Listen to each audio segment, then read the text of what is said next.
Assalamualaikum warahmatullahi wabarakatuh. Hai anak-anak, apa kabar kalian? Semoga kalian dalam keadaan sehat dan semangat belajar. Perkenalkan, saya Bu Khafifah. Pada video kali ini saya akan menemani belajar kalian tentang dari pertumbuhan dan perkembangan pada manusia serta siklus hidup pada manusia. Sebelum materi pembelajaran, ibu guru akan bertanya kepada kalian. Coba kalian ingat kembali masa kecil kalian. Apakah kalian ketika masih bayi langsung bisa berjalan? Tentu saja belum bisa. Ketika kita masih bayi, kita hanya bisa menangis, tidur, dan minum susu. Namun, seiring berjalannya waktu, bayi mulai bisa belajar tengkurap, merangkak, duduk, berdiri, berjalan, berbicara, mulai bertambah tinggi, mulai bertambah berat badan. Nah, perubahan-perubahan tersebut itu yang dinamakan dengan pertumbuhan dan perkembangan pada manusia. Setelah kita sedikit mengingat pengalaman masa kecil tadi, tentu kalian sudah mulai memiliki gambaran tentang bagaimana sih manusia mengalami perubahan dari waktu ke waktu. Nah, supaya pembelajaran kita kali ini lebih terarah, ibu guru akan menyampaikan terlebih dahulu tujuan pembelajaran yang akan kita capai bersama. Dengan mengetahui tujuan pembelajaran, kalian diharapkan bisa lebih memahami apa saja yang kita akan pelajari dan kemampuan apa yang diharapkan setelah mengikuti pembelajaran. Baik anak-anak, berikut ini beberapa tujuan pembelajaran yang akan kita capai pada materi kali ini. Yang pertama, peserta didik mampu menyebutkan pengertian pertumbuhan dan perkembangan manusia melalui diskusi dalam kelas dengan tepat. Yang kedua, peserta didik mampu menyebutkan tahapan pertumbuhan manusia mulai dari bayi, anak-anak, remaja, dewasa hingga lansia secara urut melalui diskusi di dalam kelas. Yang ketiga, peserta didik mampu menjelaskan perbedaan pertumbuhan dan perkembangan pada manusia melalui tanya jawab dan diskusi kelompok. Yang keempat, peserta didik mampu menjelaskan proses pertumbuhan dan perkembangan pada manusia secara sederhana melalui presentasi di depan kelas. Yang kelima, peserta didik mampu menerapkan kebiasaan hidup sehat seperti makan makanan yang bergizi, olahraga, dan tidur yang cukup untuk mendukung pertumbuhan dan perkembangan yang optimal melalui refleksi praktek dalam kehidupan sehari-hari. Yang keenam, peserta didik mampu menganalisis penyebab terhambatnya pertumbuhan dan perkembangan pada seorang remaja melalui contoh studi kasus dalam kehidupan sehari-hari. Yang ketujuh, peserta didik mampu menilai kebiasaan sehari-hari yang dapat mendukung atau menghambat pertumbuhan dan perkembangan pada manusia melalui kegiatan refleksi dan diskusi kelas berdasarkan konsep yang telah dipelajari. Mari kita bahas materinya satu persatu. Yang pertama yaitu kita membahas tentang pertumbuhan dan perkembangan. Pertumbuhan adalah proses bertambahnya ukuran tubuh seseorang yang dapat diukur menggunakan angka. Pertumbuhan terjadi karena adanya pertambahan jumlah dan ukuran sel pada tubuh seseorang. Akibatnya, ukuran tubuh seseorang menjadi semakin besar seiring berjalannya usia. Contoh pertumbuhan pada manusia antara lain bertambah tinggi, bertambah berat badan, kaki dan tangan semakin besar, bertambah ukuran organ pada tubuh. Sebagai contoh, ketika kalian masih kecil, kira-kira tinggi badan kalian sekitar 1 sampai 120. Namun seiring berjalannya waktu, ketika remaja, tinggi badan kalian bertambah mencapai 150 atau bahkan lebih. Perubahan ukuran tubuh ini disebut dengan pertumbuhan. Pertumbuhan biasanya berlangsung paling cepat ketika kita masih bayi, anak-anak, dan remaja, dan akan berhenti ketika kita sudah mencapai usia dewasa. Namun demikian, tubuh tetap mengalami perubahan seiring berjalannya usia. Pada manusia, selain mengalami pertumbuhan, juga mengalami perkembangan. Perkembangan adalah proses perubahan kemampuan dan fungsi tubuh pada seseorang menuju ke tingkat kedewasaan. Berbeda dengan pertumbuhan, perkembangan tidak dapat diukur menggunakan angka, tetapi dapat dilihat dari peningkatan kemampuan seseorang. Perkembangan terjadi karena adanya proses pematangan fungsi organ tubuh, terutama pada fungsi otak dan saraf. Contoh perkembangan pada manusia yaitu bayi yang awalnya hanya bisa berbaring, dengan bertambahnya usia, ia mulai bisa duduk, berdiri, dan berjalan. Anak-anak yang awalnya masih berbicara belum lancar, dengan berjalannya usia, ia mulai berbicara dengan lancar. Selain itu juga ada kemampuan berpikir seseorang yang membaik seiring bertambahnya usia. Misalnya, ketika bayi baru lahir, ia belum bisa apa-apa, misalnya hanya berbaring. Tapi beberapa bulan kemudian, ia mulai bisa tengkurap, merangkak, duduk, berdiri, berjalan. Perubahan-perubahan tersebut itu adalah contoh dari perkembangan. Agar lebih jelas antara perbedaan pertumbuhan dan perkembangan pada manusia, mari kita bahas. Yang pertama itu pertumbuhan. Pertumbuhan itu berkaitan dengan perubahan ukuran tubuh pada manusia yang dapat diukur menggunakan angka. Maksudnya diukur dengan menggunakan angka itu apa? Diukur menggunakan seperti meteran, timbangan, penggaris, dan lain-lain. Contohnya pertumbuhan kan tadi sudah dijelaskan seperti tambahnya berat badan, tambahnya tinggi badan. Berat badan kan dapat diukur menggunakan angka, menggunakan timbangan. Tinggi badan dapat diukur menggunakan penggaris atau meteran. Sedangkan perkembangan adalah proses perubahan kemampuan atau fungsi tubuh manusia menuju ke tingkat kedewasaan.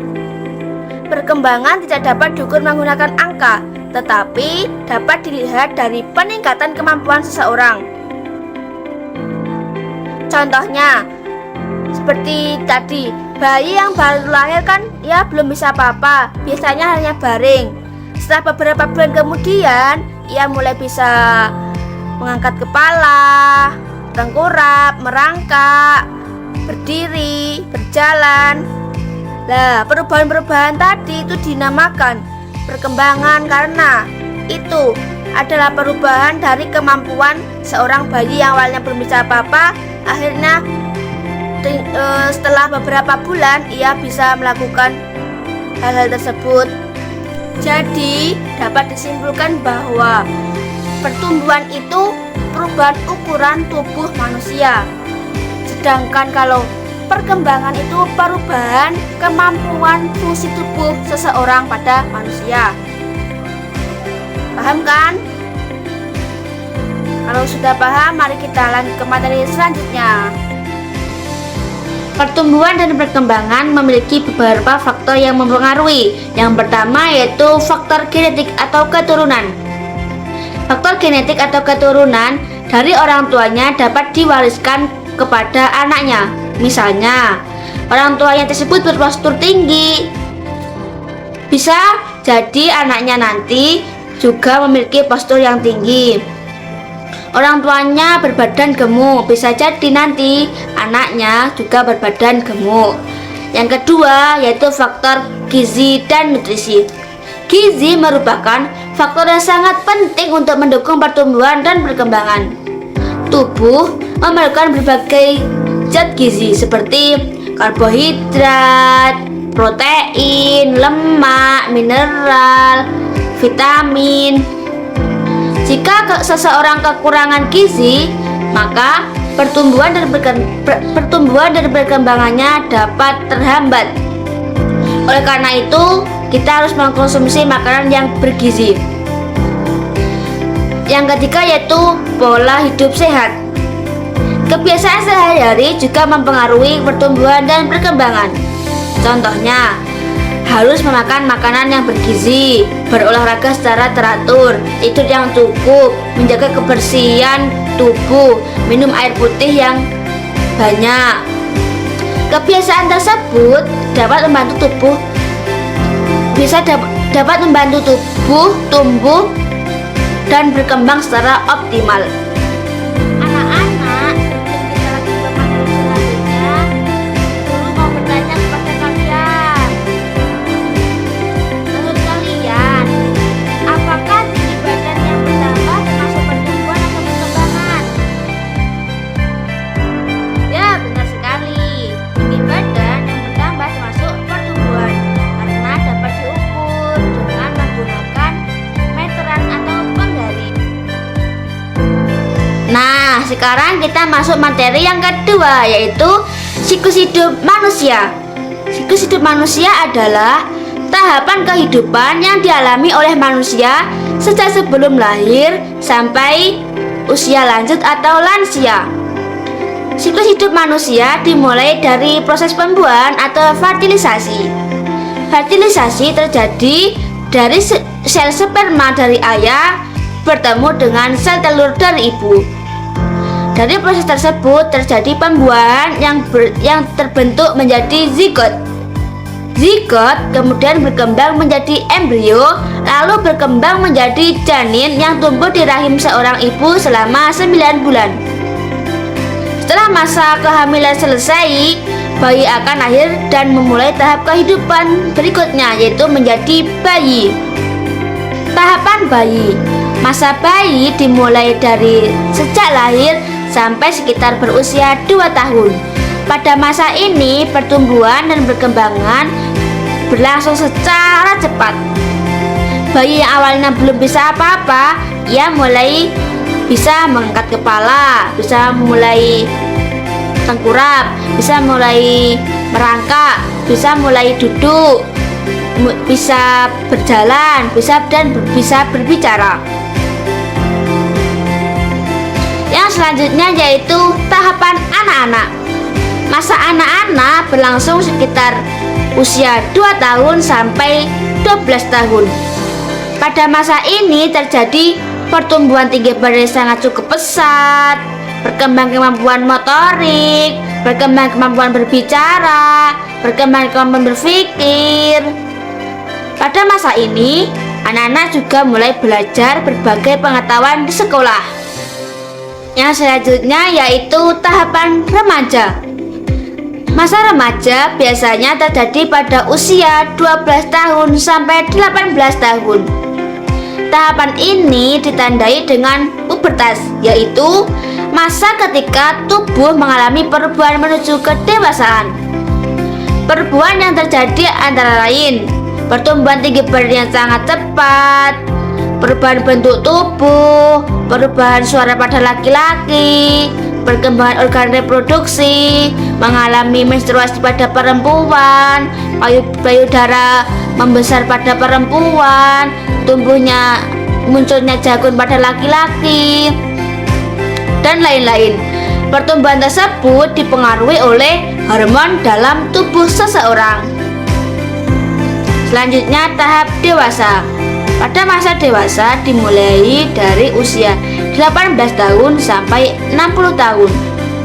Pada masa dewasa, pertumbuhan tinggi seseorang sudah berhenti. Namun, kemampuan fisik, mental, dan sosial seseorang sudah berkembang dengan baik. Pada tahap ini, seseorang biasanya sudah mulai bekerja, memiliki tanggung jawab terhadap dirinya, membangun keluarga, dan lain-lain. Siklus hidup manusia yang terakhir yaitu masa lansia. Masa lansia dimulai dari umur 60 tahun ke atas. Pada masa ini, kemampuan tubuh seseorang sudah mulai menurun secara perlahan. Beberapa perubahan yang terjadi pada masa lansia seperti rambut mulai memutih, kulit mulai keriput, kekuatan otot dan tulang mulai menurun, kemampuan penglihatan dan pendengaran mulai berkurang. Meskipun demikian, lansia harus tetap menjaga pola hidup sehat agar tubuhnya tetap sehat dan kuat. Sekarang, Ibu Guru ingin kalian berpikir sebentar. Apakah kalian sudah makan makanan yang bergizi, berolahraga secara teratur, dan tidur yang cukup? Kebiasaan tersebut sangat penting untuk mendukung pertumbuhan dan perkembangan tubuh kita. Baik anak-anak, pada pembelajaran kali ini kita telah mempelajari apa saja? Nah, betul sekali, kita telah mempelajari materi pertumbuhan dan perkembangan pada manusia serta siklus hidup pada manusia. Kita telah mengetahui bahwa pertumbuhan adalah proses bertambahnya ukuran tubuh pada manusia, seperti tinggi badan dan berat badan. Sedangkan perkembangan adalah proses perubahan kemampuan tubuh menuju ke tingkat kedewasaan. Selain itu, kita juga sudah memahami bahwa manusia mengalami siklus hidup yang dimulai dari janin, bayi, anak-anak, remaja, dewasa, hingga lansia. Setiap tahapan tersebut memiliki ciri-ciri yang berbeda-beda. Dengan mempelajari materi ini, kita dapat lebih memahami bagaimana manusia tumbuh dan berkembang sepanjang kehidupannya. Setelah mempelajari materi tersebut, saya harapkan kalian lebih menghargai proses pertumbuhan dan perkembangan yang terjadi pada diri kalian masing-masing. Terima kasih atas perhatian kalian semoga pada pembelajaran kali ini. Tetap semangat belajar, jaga kesehatan, dan sampai jumpa di pertemuan berikutnya. Wassalamualaikum warahmatullahi wabarakatuh.